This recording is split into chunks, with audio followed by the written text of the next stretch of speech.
Yes, guys, welcome back to another stream and another Big Steve show. We're going to discuss everything Liverpool 4-1 victory. What a performance, what a result. We're going to discuss that performance, what it means going forward.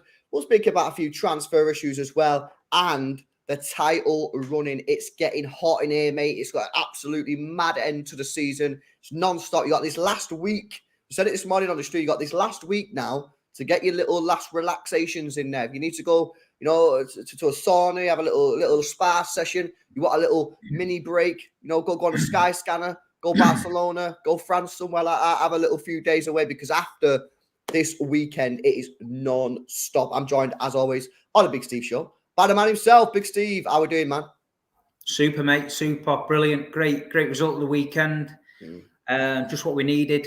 Calm a few nerves. A lot of people were getting a bit... arse was going and that, but this helps, doesn't it? Good result against Liverpool at home. Perfect tonic. Absolutely. I want to discuss that to start with, but guys, make sure you follow Big Steve on socials, Instagram, Big Steve MTFC, and the Instagram as well, guys. So go check Steve out.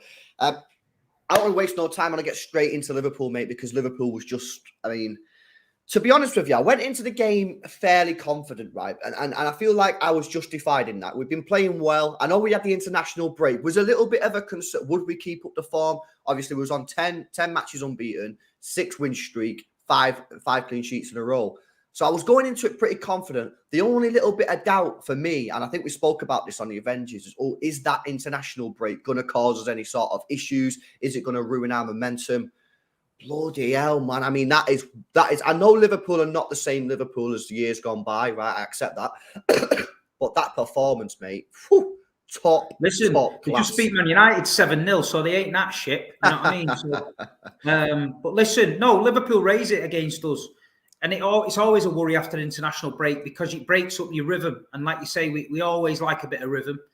Breaks it up and you think, what's going to turn up here now? Are they going to come back a little bit disjointed, or they just came back as if they hadn't been away? Do you know what I mean? The news that Phil Foden had his appendix out wasn't nice. The news that Erling Haaland's carrying a groin strain wasn't nice. But the fact that you can go into a big game like this with no Erling Haaland who's on fire, no Phil Foden who's just got his mojo back, and put in a performance like that shows you where we are as a team, shows you that everyone in that side is fighting for a place. Riyad Mahrez, not had a couple of games for a while, comes in, brilliant. Gundo, he's in the middle there, rolling back the years. Ruben Diaz, who's been a master for us, carries on. John Stones, the king of the north, plays where he wants, left back, right back, centre back, midfield, up front, don't give a fuck. And at the end of the day, I said it on my show, we don't need to panic in situations. There's nothing that can get us dragged down to a level we haven't seen before. We went 1-0 down. Did we panic? No. Did the crowd panic? No. Did the players panic? No. We just went, okay, yeah, you caught us on a sucker punch there. And we bounced back. And look what happened. A lot of credit, mate, is being given to the players, and rightly so, because they were absolutely magnificent. But I personally believe that not enough credit's being given to Pep Guardiola. You know, in the Avengers show, all week building up to this game, I've been saying, go for the standard back four. Ake, Diaz, Akanji or Stones, whatever he wants to roll, and Walker, maybe play Bernardo in the midfield and just, you know, be really solid defensively, be really solid in midfield, and then just hope that the four attacking players can do something. He went completely the opposite way. He played the inverted fullback. He played Gundogan ahead of Bernardo Silva. He gambled. Pep Guardiola gambled in that game, made some massive calls, and every single one of them was spot on. I mean, you know, you see now people are raving about John Stones' performance. Pep Guardiola, in my view, mate, I don't know about what you think. I don't think he's getting enough credit for the tactical deployment of the team he put out. He could have gone so safe, and he didn't. He went out there, gambled, and boy, did it pay off, man. Pep Guardiola's our leader. And middle of this season, we were on our arse a little bit, and all the charges nonsense came out, and we needed something as a fan base. We needed something as YouTubers. We were on the front line, and we didn't have anything. He came out with that press conference like fucking... It was like some mad Winston Churchill speech, and the whole City fan base just went mad. And then since that day, we know he's one of us. And at the minute, he's the best manager in the world. And what he did at weekend, he realised that Liverpool's midfield ain't the greatest. And he said, Johnny Stones, King of the North, get in the fucking mix there. And they won't know what day it was. They didn't know what day it was, Liverpool. See that Trent Alexander-Arnold running around up front like he was pressing. That wasn't pressing, mate. That was you showing the away fans that you cared about Liverpool because you've been shit all game. That's all that was. Do you know what I mean? But no, Pep's managing the squad really well. He's rotating it just right. He doesn't throw needless subs on as well. We've got a good, fresh-looking squad at the minute. I think Erling, with another week's training and rest, should be ready for Southampton. But listen, if he's not ready for Southampton, we go again with Alvarez. Got more than enough in the tank to get it done. Leave Earl for the Champions League if he needs to. Well, let me take you up on that point then, because I think up until the Liverpool game, I think most City fans, myself, I assume yourself, and you can confirm in a sec, we all backed Alvarez. We've seen what he's done for City so far this season. His goals record is really, really strong, especially if you do it by goals per game, it doesn't look great. If you do it by goals per 90 minutes, it's absolutely fantastic. We've seen him, everyone's seen him play for Argentina. Incredible. That the Lautaro Martinez Inter Milan was, you know, he absolutely embarrassed him. Yeah. But I feel like the Liverpool game for me with Alvarez, it proved to me that I don't have to worry no more. If Haaland's injured, I'm not worrying no more. And I wasn't worrying going into the game because I did back Alvarez, but there was some like, is he ready for this? Is he ready for it? Because these games now, they are must win. They are must win. And I wasn't sure if he was ready for it. What it's actually done to me, it's proved to me that, as you just said there, if Haaland's not ready for Southampton, I'm ready to go with Alvarez. I'm not sat there going, oh, fucking hell, Haaland's out. All right, let's not sugarcoat it. I think most people would rather have Haaland in the team. No problem. I don't mind saying that. Yeah. But I'm not going into the game worrying that we don't have Haaland, because I'm backing Alvarez and his performance, and we'll come on to some of the other players in a minute. His performance has now proved to me that he can lead this line in big crunch games. Yeah, what he does is as well, he's a totally different animal to Erling. Obviously, Van Dijk probably wanted Erling to play because he can get up alongside him nice and tight, can bounce off him a little bit, put pressure on him. With Alvarez, didn't get near him all game. Alvarez was in and around him. He was dragging him into areas he didn't want to be. He was dropping deep. And then once you're following Alvarez around, then Kevin De Bruyne was popping up all over the place. We were getting around the back. Every time Riyad got the ball, he was driving at him. Robertson didn't know what day it was. Grealish was driving at him. And it just gives us a different... We were more like the false nine City with Alvarez at weekend. Basically, Alvarez just like, you just do what you need to do. Get in and amongst them, run around, little one-touches, lay off and that. Listen, he's just a kid. It's his first season in the Premier League. He's been managed right. Erling's had all the pressure. Erling's had all the media stress on him. Alvarez has just done what he needs to do. But listen, looking at it now, Erling Haaland, Alvarez, what two strikers do you want at the minute, like more than them two? So as well, they're so different as well, aren't they, Steve? They're so different. Gives us options, doesn't it? No, he's good. And I think this is what Pep's got. We're finally getting a plan B, where a bit early on in the season, we didn't really look like we had a plan B after Erling. If Erling was getting stifled, it wasn't quite working for us. But like you see on Saturday, everyone was getting involved again. You know what I mean? They're chipping in from goals from everywhere. Alvarez, Kevin De Bruyne, Gundogan, Grealish. They're spreading them goals about again. So, listen, if Haaland's not there, there's plenty of goals in the tank. Mm-hmm. Yeah, no, absolutely, man. I thought Alvarez was absolutely class, to be honest with you. And like I say, for me personally, it's given me that confidence now that if he's not available for Southampton, no problem. If he's not available for Bayern, no problem. I'm calm with him. You know, he's proved to me now, and he should have proved to every single person in this stream, that if Haaland's not fit, you don't panic. You got to trust the lad. You know, he's led the line for Argentina in the World Cup, who won the World Cup. You got to trust him. Top performance. I want to go through some more of the players because I think some of the individual performances were absolutely magnificent. Before we do, guys, as always, make sure you drop a like on the stream. We've got over 400 people in the house. Let's see if we can get those likes past 200, guys. I need 50 people. Hit that thumbs up button, man. Get us past 200. As always, guys, make sure you subscribe to Steve. You know, he's got his own YouTube channel. He's got the Instagram as well. Big Steve MCFC. Make sure you subscribe on YouTube and on Instagram as well. Big up to Harry Briggsy, just become a Xtra Club member, renewed. Big up, Harry. Thank you very much for the support, my mate. I appreciate you and all of the Xtra Club guys for helping support the channel grow. Super much appreciated. And of course, guys, if you want to join the Xtra Club, the link is in the description and pinned comment. You massively help support the channel. So I appreciate everyone there. I mean, there's so many players that we could go through, but look, you've already mentioned his name once or twice. Jack Grealish, pal. Brilliant. What do you make of him? Listen, last season, everyone was getting on everyone's case. Oh, he's a flop, £100 million flop and all that. But I told people just need to relax. You know what I mean? He did okay last season. It was a big culture shock for him. He's said it in interviews that coming to Man City was different animal to where he was at Villa. At Villa, he was having a free role. He was the main man. You know, he could pick the ball up, go where he wanted. At Man City, he's been told to do a job. You know, stay where you are. I think Pep trusts him a little bit more this season to do come inside and do what he wants. But, you know, Haaland's going to get all the plaudits for the goals. Yeah. Nathan Ake's been outstanding all season as well. But Jack Grealish, he's got to be the second, third best player for us this season, consistency-wise. And at the minute now, he's adding goals and assists to his game. Trent couldn't get near him. And I tell you what, there's a few players this season that he's given the run around to. And he's a totally different winger to what we've usually had. We used to have Raheem and Leroy sprinting around the back, getting that ball from De Bruyne, coming across. It's different. Jack's been slowing it up, the tempo, and the team's starting to gel. We're seeing a different team now. And like you say, this is the business end of the season, and this is the time when we need them to perform. And Jack Grealish, you know, he deserves everything. And Pep got him off for the standing ovation, which I thought was nice. And listen, Jack Grealish at the minute, he's on fire and he deserves everything. Let me ask you about Jack Grealish. Listen to this. I'm not going to go through them all, but let's listen to these crucial. And bearing in mind, guys, he's got 4 goals and 5 assists in the Premier League. Listen to this and tell me what you make of this. 1 assist against Chelsea in a 1-0 win. He got the goal in the 2-1 defeat against United. He got a goal against Arsenal away in the Premier League. He got a goal and an assist against Liverpool at the weekend. He's becoming a bit of a big game player, is Jack Grealish.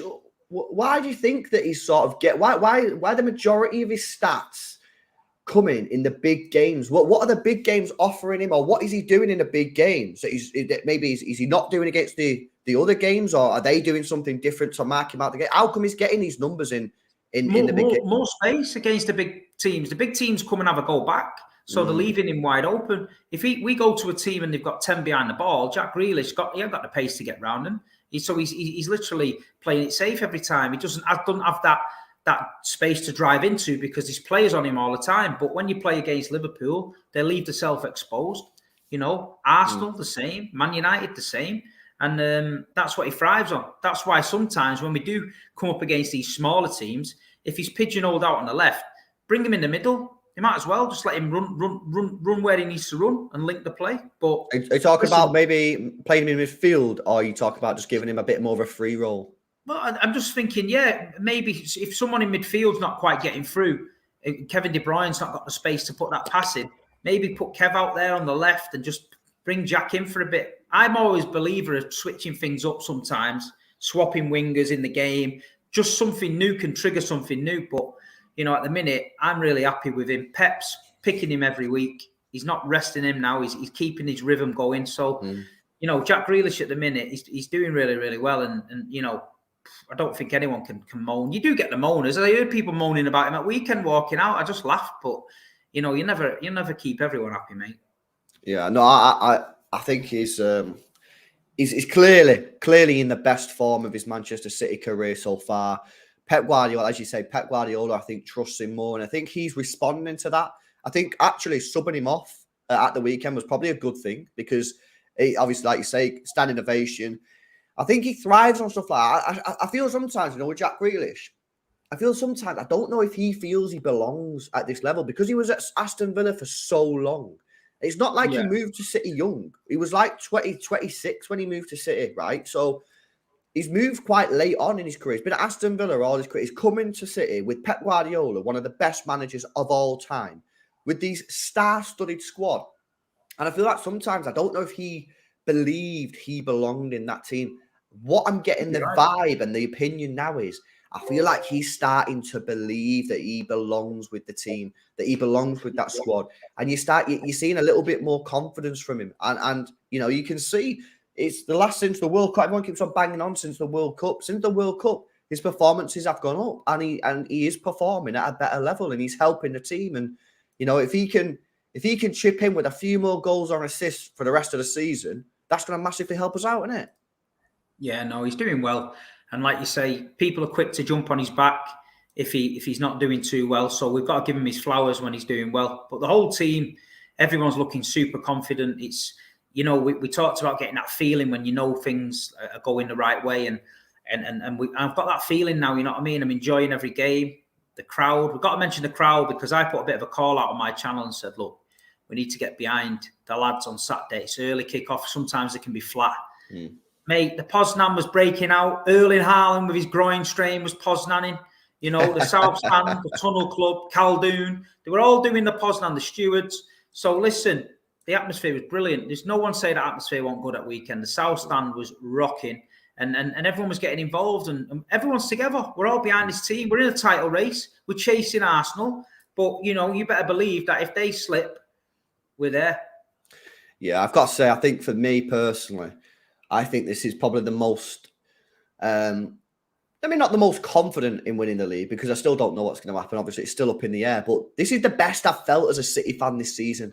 We're still in 3 competitions. We should be getting to the FA Cup final, truth be told. Okay, Champions League's going to be hard. But I just feel like even at the beginning of the season, when we were scoring all the goals, I felt like I didn't feel as good then as I do now. I feel like we're all pulling in the same direction. I felt Pep's worked it out. I feel like the players have got used to the system. And I just feel like we're ready to go. We just need to keep this form up, keep going, and just see where it takes us. Arsenal are a great side. And like you say, if they slip up, because we have to hope they slip up, then we'll be there. I want to talk about a few more players. Before we do, got a couple of super chats coming. Guys, just before we do, make sure you smash the like button, get those likes up for us. Make sure you subscribe to Big Steve on his Instagram and on the YouTube as well. Dave Rocky with a $5 donation says, Alvarez had a good game against Liverpool. What is your opinion if a team plays with 8 players at the back? Can Alvarez play well in these types of games? Well, actually, funny enough, Dave, if you remember the Leicester game away from home, that was pretty much exactly the game, and we really, really struggled. My question would be is, what would Haaland do any different if a team is that defensive? Like, for example, okay, let's look at the Leicester game away from home where Kevin De Bruyne scored the free kick, we won 1-0. I don't see personally how Erling Haaland, other than just maybe you could put high crosses in. How does he better us sometimes when a team is that defensive and that negative?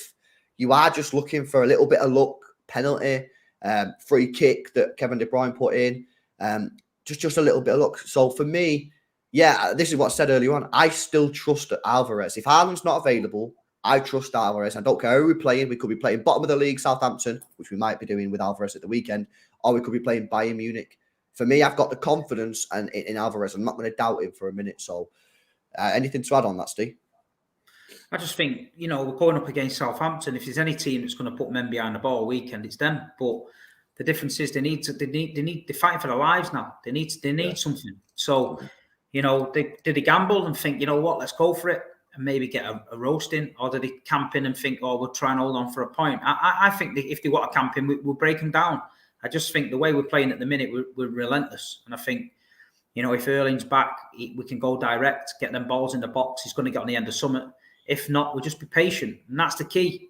Patience, innit? Not panic. Keep working. And I think we break them down. I don't think the Carabao Cup game just stank against Southampton. It was all wrong. It just didn't look right. Ortega didn't look right. We just looked well off it. But at the minute now, the way we're playing, I don't think there's anyone you want not to play rather than City at the minute. Southampton are thinking, fucking hell, it's going to be hard work, this. But, we need the points.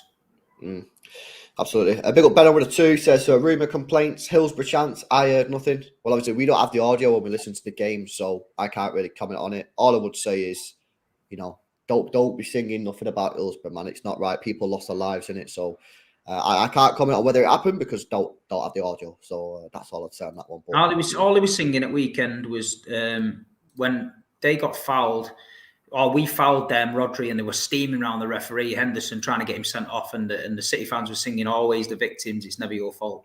That was the only chant I heard in that stadium. Didn't hear anything about Hillsborough murderers, all that crap that we usually get. It's nonsense, that. But listen, you can't stop idiots singing songs. You never will. It's both sides. It's crap. But like I say, the media trying to take the shine off the game by talking about nonsense. At the end of the day, the police are involved. If they find out who's singing things, well and true, get them nicked, whatever you want to do. But it doesn't take the shine off a performance. We're here to talk about football. And Man City won 4-1.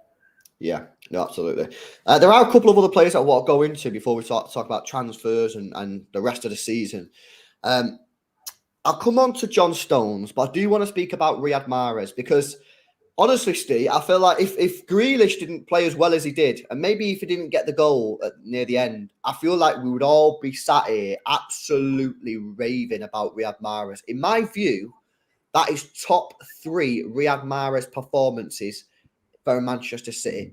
I know he didn't get the goal. I know that. I know he's got big goals and he might have had bigger moments. PSG, for example, he scored that wonderful free kick, bigger moments. I'm talking purely performance-based. He gave and Robertson, he's a player, the left back for Liverpool. I actually consider a very, very good left back. I think he's defensively sound. He's aggressive. He's a bit of a knob. Don't really like him from that point of view. But as a player, I think he's one of the best left backs in the world. Mahrez absolutely ruined him, so much so that he got subbed off for the Simicast fella.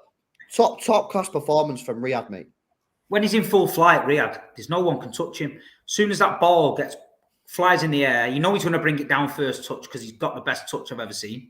He brings it down and he's direct. When he's direct like that, he's frightening. You know what I mean? Some teams, they double up on him, so they don't give him. As soon as they bring it down, they're on his ass. And then that's how you play Riyad Mahrez, and he has to go backwards. But weekend, Liverpool must have thought, nah, I'm not asked about Riyad. and he terrorised him. That Robertson didn't know what day it is. His legs were like pretzels. He was twisted up. He was all over the show. And Riyad, we know what Riyad's about. Riyad's a fantastic player. You know, Pep dropped him for a few games. He destroyed Spurs and then he got dropped. But maybe that's Pep's way of keeping him hungry and humble. You know, some games he can go missing, Riyad. And you think, well, he's not been at it today. Maybe that's it. Take him out of the limelight a couple of games. Bring him back in. You know, listen, he was fantastic. They all was, but Riyad was brilliant. Ramadan Riyad, they call him, don't they? He's always on it, isn't he? And Ramadan. Yeah, Ramadan Mahrez, mate, is in top form. And if you actually look at his last 6 starts in the Premier League, he's got 3 goals and 4 assists in 6 starts. He's in some hot form right now. And of course, he needs to be, because with Foden out, and he's probably going to be out for another 2 to 3 weeks, Pep Guardiola said, we need Riyad to be cooking. And boy, is he cooking. Yeah, Ramadan Mahrez is absolutely slamming. Look, before we move on to sort of transfer speculation and the rest of the season, I think we need to give a special mention to John Stones. Played in, obviously, an unnatural position for him. He is a centre-back, although if you look at his stats this season in his position, you maybe think, nah, he'll be what you talk about. He's not a centre-back. He is a centre-back. He's been thrown about everywhere this season. He's played centre-back. He's played right-sided centre-back in a 3. He's played right-back. He's played in an inverted right-back position, sort of a midfield position. He's done it all. And very, very rarely do you come away from a game thinking, not a great game from Stones. And in fact, flip that. Pretty much every single game we play, John Stones plays, you go, and he played well, even when he's playing just a standard right-back position. I think, in my view, right now, John Stones, it's difficult to say he's the best centre-back in the world, or because he's playing in loads of different positions. But in terms of, like, as a defender, he's got to be up there, mate, as one of the best in the world. And so long as he can stay fit, I think John Stones is a crucial part of this season.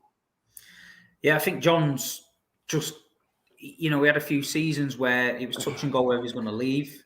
I don't think football was his main focus in life at times.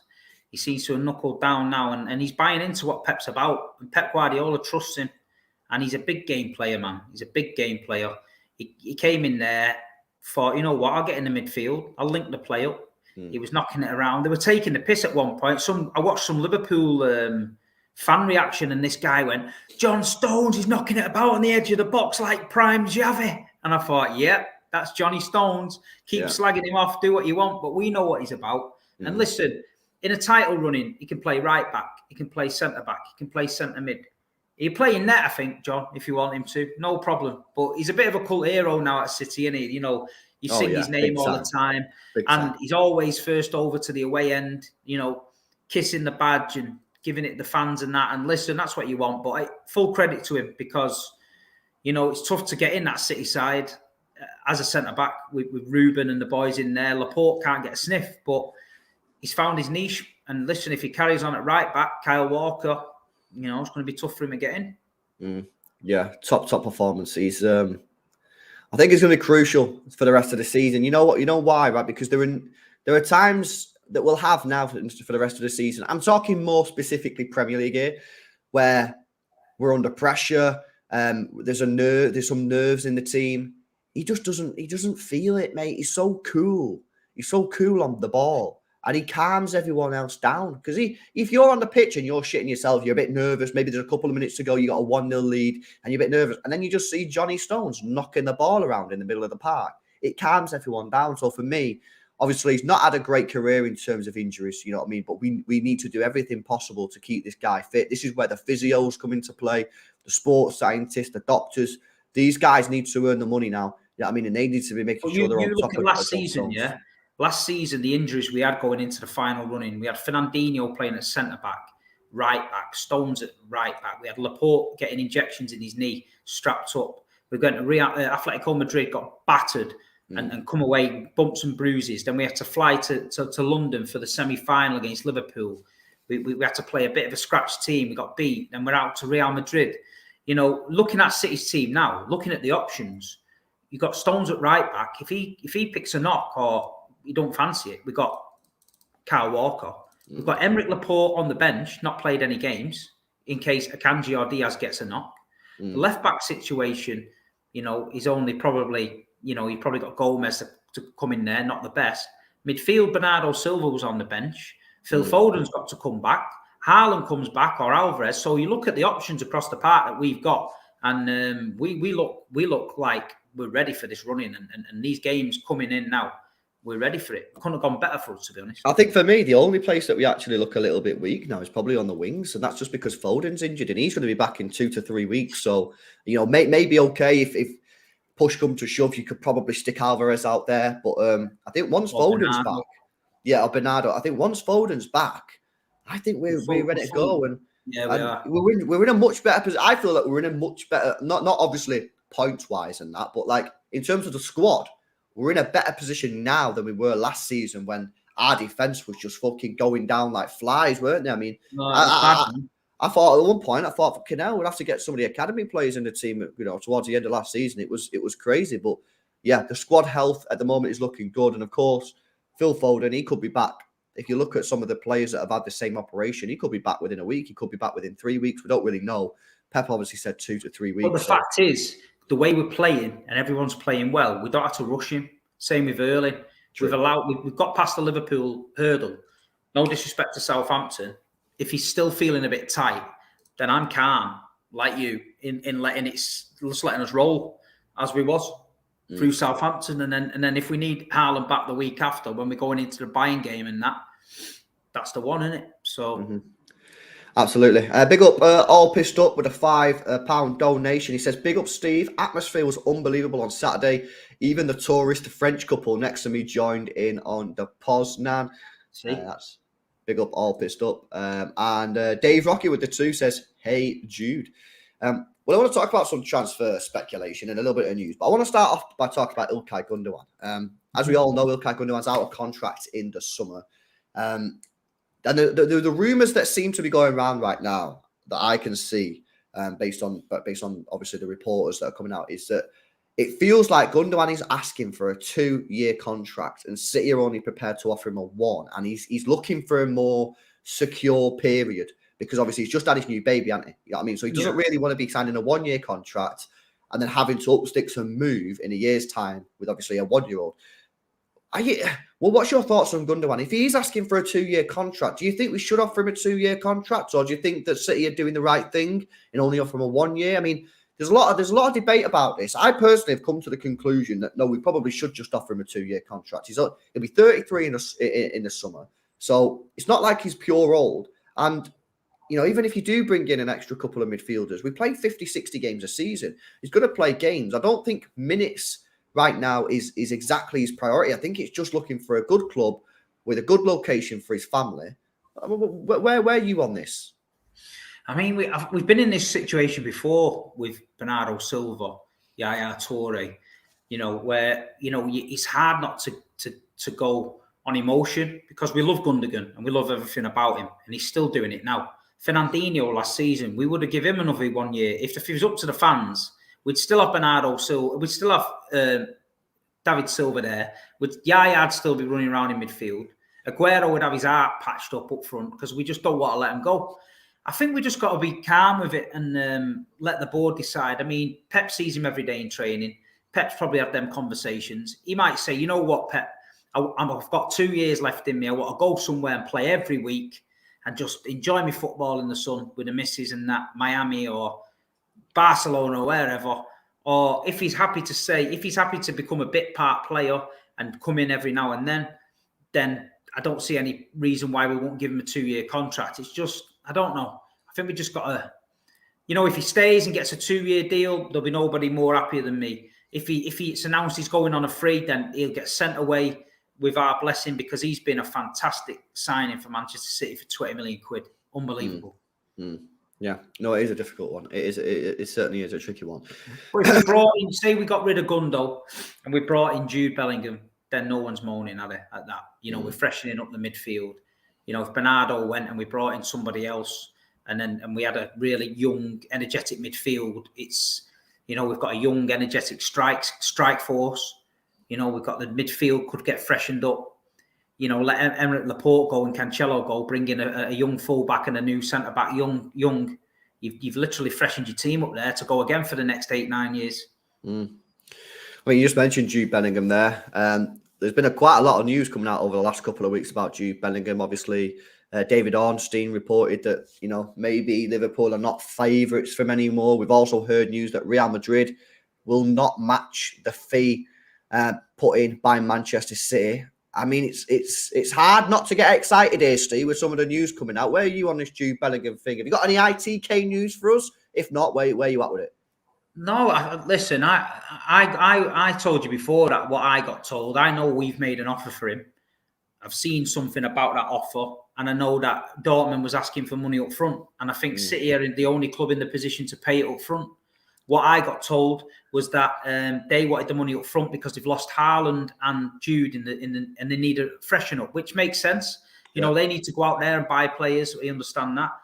And I got told it's 135 million, and City have offered it up front. So, I think it's down to the player as well. He could go to Liverpool and be the main man. But looking at that Liverpool team at the minute, they need more than Jude. Or he could come to Man City. It's a team going places. They got Erling Haaland, Alvarez. Looking at the squad, he's got to be thinking, Jack Grealish is there, Foden's there. He's got to be thinking, yeah, I fancy a bit of that. But you just never know. Real Madrid, I don't think, are in there. They've got Tchouaméni and Camavinga and all that. I know they're losing Toni Kroos and that, but City's in the front for that race for me. I'd be very, very surprised if Jude Bellingham don't sign for us. Oh, there you go. A bit of confidence there, guys. Before we move on to the rest of the season, wingers. What are your thoughts on wingers for the transfer window? Obviously, we've got Mahrez, we've got Grealish, we've got Foden. Do you think this is an area of the pitch that City do need to strengthen on? I mean, I remember speaking about this with you in the summer. What's your position now? Do you think this is something that we need to strengthen? Or are you happy with what we've got? I think, listen, if we spend 135 million on Jude Bellingham, I don't think there's going to be an awful lot more we can really do. You look at the youth team and at Carlos Borges and that, whether he's going to be available to come in and maybe shadow the lads and try and get involved. You don't know with that. But, I mean, look at that Leao. The AC Milan destroyed Napoli last night. Destroyed them. Anyone that thinks Napoli's going to the Champions League final and going to walk all over AC Milan or whatever it is, when you play domestic teams in your own country, it's different. But he was unreal last night. He's a great player. I'd have him tomorrow. But it's fantasy. It's not fantasy football, is it? We've got to make sense. And I think if we go all in for Jude Bellingham, then I think there'll be one other. I mean, the kid at Napoli, the Georgian kid, but Napoli are the worst team in the world to do business with, especially with us. But no, I do like Leao. I think he's fantastic. Leao last night, mate. I watched the highlights this morning. I was like, Jesus, he was cooking something else up, and his left foot as well, so strong. And he's right-footed, but his left foot was so strong. And I know there's a player that City like apparently, and he's a player that maybe is still not signed his contract. Apparently, there are rumours coming out saying he is close to a new contract, but they've been saying that for 2 years. So I don't mind the kid from Brighton as well, Mitoma. Yeah, don't mind him. Think he's a find. Think he's a great player. He could do a job for us. I think he'd be a cheaper option, but I don't know. Listen, I think we've got a big chunk to spend in the summer. I think with the academy sales from last season and the way we paid the Haaland deal and things like that. Cancelo go in, Laporte's going to go, Bernardo maybe go. I think we could be active. Yeah, certainly does. I want to talk about the remaining part of the season, the final, 10 games, 9 games, whatever it is. Before we do, guys, make sure you drop a like on the stream. We're now at 220 likes. We just need 20 people, guys, to hit the like button to get us to 300. So make sure you hit the thumbs up button for us. Make sure you are subscribed to the channel as well if you're new. We are very, very close to 72,000 subscribers. We currently need 16 people to subscribe to get to 72. I know, mate. I know. 16 people to get to 72k subs, man. So if you're not subscribed to the channel, there's 16 people out of 600 who are watching right now. Please subscribe and get us to 72k. And of course, go show Steve some love on the socials, Instagram, and as well YouTube at Big Steve MCFC, and see what he's up to. You know what I mean? I follow him on Instagram. I stalk the guy. You know what I mean? I'm studying his story. Fucking where's Steve today? You know what I mean? What's he doing today? You know what I mean? So cultural away days with Big Steve. We've been walking down canals. We've seen barges. We've been on mountains. You know, it's definitely worth a look. It is. Go see what he's up to. Right, let's talk about the remaining part of the season. We've got 15 minutes left. We're going to win the league, mate? Yeah, man, you got to be confident. got to be confident. You know, with Man City, we've been here before. Win all our games, we win the league. That's all I'm saying. I just got that feeling. We've just got to keep going. You know, my mate said to me, he's a right sour-faced bastard. He said to me, what happens if this is the year where we lose it by a point and we know how Liverpool feel? I went, why did you have to say that to me? Well, that just made me feel worse. I don't ever want to feel how Liverpool felt at the end of the season. Do you know what I mean? Because, you know, it is in the realms of possibility that we do really, really well and get pipped. But listen, we've not had a bad old run, but I think we do it. I think we're going to win every game. It's going to be one of them Vincent Kompany title charges where we ended up on Brighton, but we'll end up at Brentford this time and get the job done. I'm looking at it's funny, right? Because some people say to me, "Oh, LB, don't look at Arsenal games," but I understand what they try to say. Focus on ourselves, but unfortunately, we're not really in the position to not look at Arsenal games because we need Arsenal to drop points. They obviously, I mean, this weekend is absolutely massive. We go away to Southampton. A little bit of a bogey team for City, to be honest with you. I think we've only won 50% of the last 7 games, so not the strongest record in the world. That's a 5:30 kickoff as well. And then they go to Anfield. Do you reckon Liverpool? I mean, Liverpool were really poor against us, let's be honest with you. But it's at Anfield. They've only lost once this season at Anfield against Leeds. It is still a difficult place to go there. We went there and we couldn't win, even though, you know, we was supposedly the team that was in form and should have gone there and won. Do you think Liverpool could do? Could this be a big weekend? Yeah, it's massive. I think Arsenal were looking at this weekend to be massive. They thought Liverpool were going to get something at the Etihad, and then didn't happen. And we're all thinking Liverpool's got to get something at Anfield. If Arsenal beat Liverpool at Anfield at weekend, then wow, they're in some great position. You know, they're in a great position. Yeah. And we've just got to keep going. But like you say, Liverpool got Chelsea tomorrow, and they've got Arsenal at weekend. They've got to bounce back. Them Liverpool fans demand, some good performances. You know what I mean? Look at them leaving at weekend. They've seen their ass. You know, Jurgen's not fist pumping the fucking fans now, is he? And all that. You know what I mean? Where's all that bollocks gone? So at the end of the day, he needs to put some of the. With City fans were singing "You're getting sacked in the morning" and all that to him the other day. So that was pretty good considering where he was last year. But Liverpool know what they got to do. Liverpool need to get in that top 4. They've got to win. So, you know, if Arsenal can drop points weekend and we can win, then yeah, that game at the Etihad reminds me of the United game in that title running in the midweek where we had to win and Vincent Kompany scored and we won 1-0 and we were well on them then. And that's what I think will happen. If they can beat them and we can get to that game and beat them, then yeah, it's on. I don't know if you've seen, but we've obviously got a game in hand on Arsenal as it is. But by the time we play Arsenal, we're going to have an extra game in hand. So we'll have 2 games in hand. That means if Arsenal win their remaining 3 games now until City play Arsenal and City win the game against Southampton and Leicester, Arsenal will be 10 points ahead of City going into the City versus Arsenal game at the Etihad. Granted, we still play Arsenal. Obviously, that's the game that will be 10 points behind them. And we still have 2 games in hand.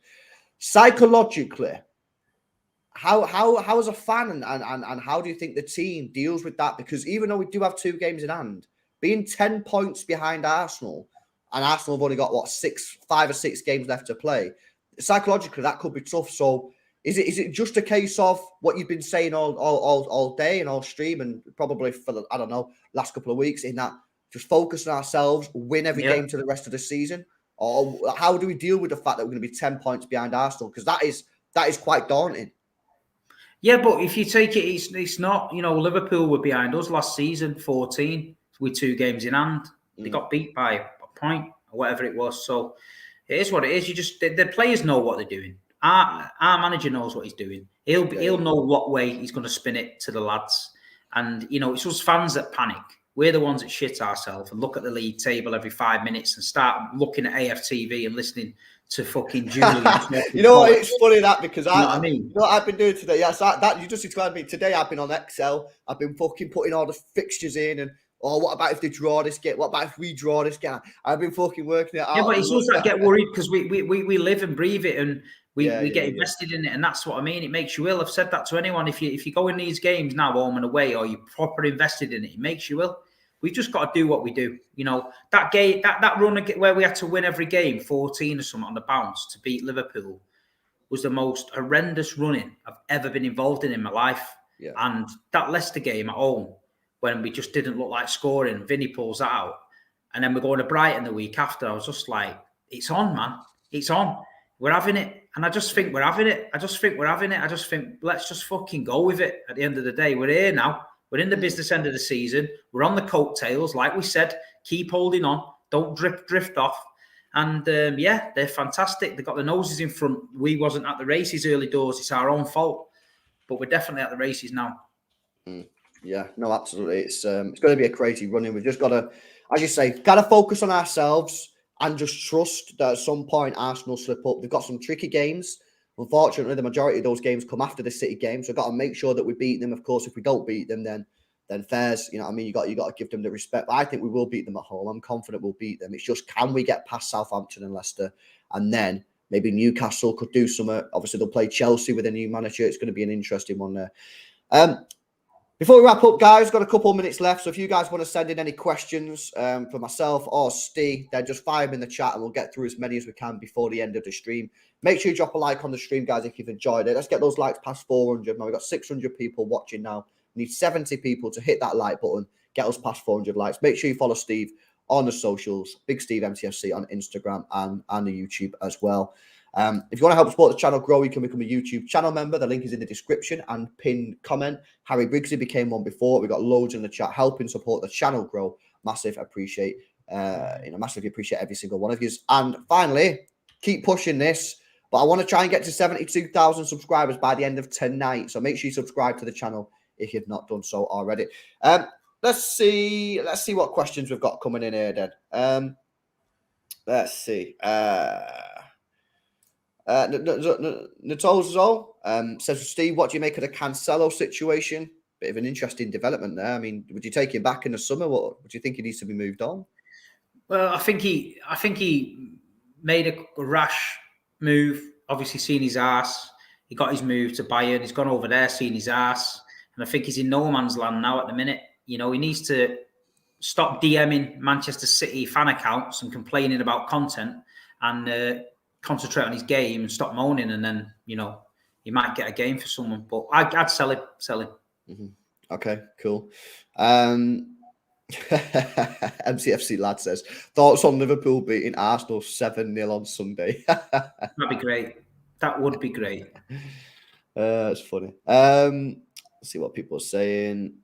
Yeah, a bit more like Gundogan situation. What about the idea of Gundogan as some kind of player / youth team coach, mentor? Yeah, he has took the training of the under-16s a few times. I've seen it on the City channel where he's been coaching them. So maybe that's an option for him. If he likes living in England, Manchester, and he wants to stay, then get him down that route. But somehow, I can't see Ilkay wanting to be walking around Deansgate for the rest of his life. So he's probably wants to go somewhere warm. Don't blame him, to be fair. Although it's all right, you know, yesterday and today. Yeah. I've been going out in a t-shirt, my Terry's Cult t-shirt. I've been walking around town today. I've been pretty. You're loving it, mate. You're loving it. You're living the dream, you. Yeah, I am. Interesting. We've not spoke about this at all, actually. But Lazuli says, ask Steve how he feels about Pep Guardiola facing Tuchel again against Bayern. You sort him out. Don't worry. The Champions League final was a one-off, and the 2 games after that we smoked him. So yeah, Tommy tapping Tuchel. Not worried about him. A quick one here. Thoughts on Laporte being benched by Akanji? Sounds like another attitude problem to me that I've been told. So listen, if you can't apply yourself right and somebody's come in and took your place, then you got to take it on the chin, get your head down in training, knuckle down and take it back off him. If you don't want to do that, then ta-ra. Amin says, if Bernardo wanted to go to Barca, would you trade Bernardo for Frankie de Jong? Do you like Frankie de Jong at Barca? Do you like him? I like him, yeah, I do. I think I like him. I mean, listen, if he wants to leave and then that's where he wants to go and there's an option of getting Frankie de Jong in exchange, I'd take that, to be honest. Yeah, fair enough. We've got another super chat here actually coming in from Dave Rocky with the 10. Says, never felt more like singing the blues. City are 14 points clear of title race favourites Manchester United. Era's come to an end. United's era came to an end before it started. Well, I've got to say, he's looking like a bit of a fool, actually, since he said that, man, because... Shortest title race in history, wasn't it? 3 days, 4 days, maybe. 3 days. Carabao Cup and that, you know, they were all... When we were winning it, it was shite and you're getting giddy. They won it. Fucking hell, man. Never seen anything like it. Yeah. No, absolutely. I've got a question actually for you. Not about City, but the relegation zone. Pretty interesting, isn't it? Yeah. Just thought I could ask you just a standard football question. I mean, what are you making of the relegation? I mean, West Ham got a mad win yesterday. They went from 19th to 14th with a single win. You got Southampton on 23 points, Leicester 25, Everton and Leeds both on 26, Bournemouth, Forest and West Ham all on 27, Wolves on 28 and Crystal Palace on 30. I mean, it's a phenomenal relegation scrap we've got there. What are you making of it? Listen, we've been there, and the relegation scraps are just as intense as the title scraps. But I'd rather be at the top end of the table doing what we do than that.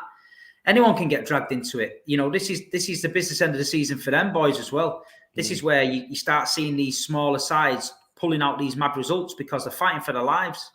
And mate, part of me wants Nottingham Forest to fuck off because after them fireworks in a 1-1 draw, that burnt me head out. So Forest, I used to love Nottingham Forest back in the day, but that pissed me off. So and I got abused by an 89-year-old grandma outside the chipper, so called Nanny Pat's probably watching, so she gave me bare shit. So Forest, I want to go down, but other than that, listen, it is what it is. It's tough. Someone's got to go on it. So I'm just as glad that we're safe. Yeah. No, it's mad. It's a crazy one. Big up Felipe, by the way. Newcastle fan says we'll take points off Arsenal at St James's. Well, I tell you what, Felipe. There's only a few clubs that I'm really looking at now to say you're the team that's going to help us out, and you're one of them. You know, Newcastle, Liverpool, Chelsea, and maybe Brighton.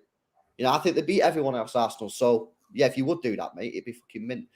I think that's pretty much it then. There's a few other stuff coming, but I'm gonna wrap it up here, man.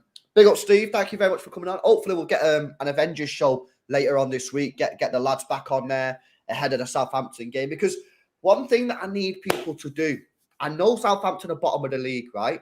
And there'll be a tendency to Southampton. We've got a poor record against Southampton.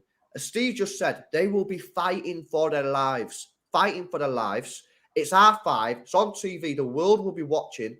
There's huge pressure on us to win the game, of course, because, you know, we need to be putting the pressure on Arsenal.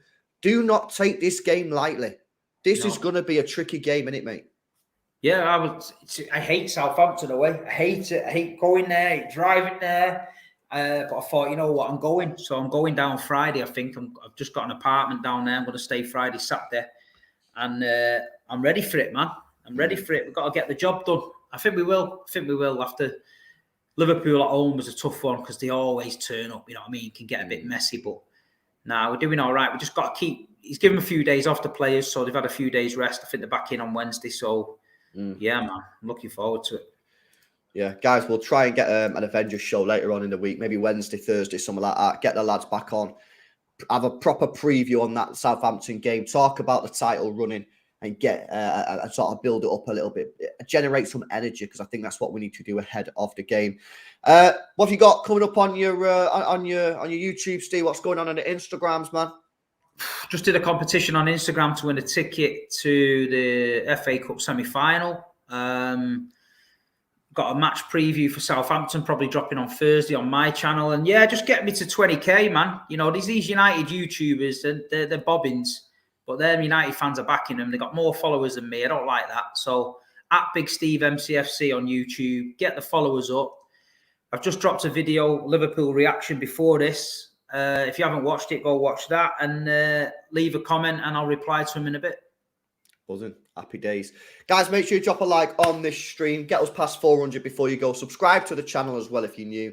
Big up everyone that's been in the stream, giving your thoughts in the comment sections. I've tried to get as many up as I can and ask all your questions. I think we're going to be live again, me, Hugh and Jordan, later on tonight, just to give an overall recap of the Premier League weekend. But yeah, guys, have a great day. Enjoy the rest of your evening, and we'll see you in the next one. See you later.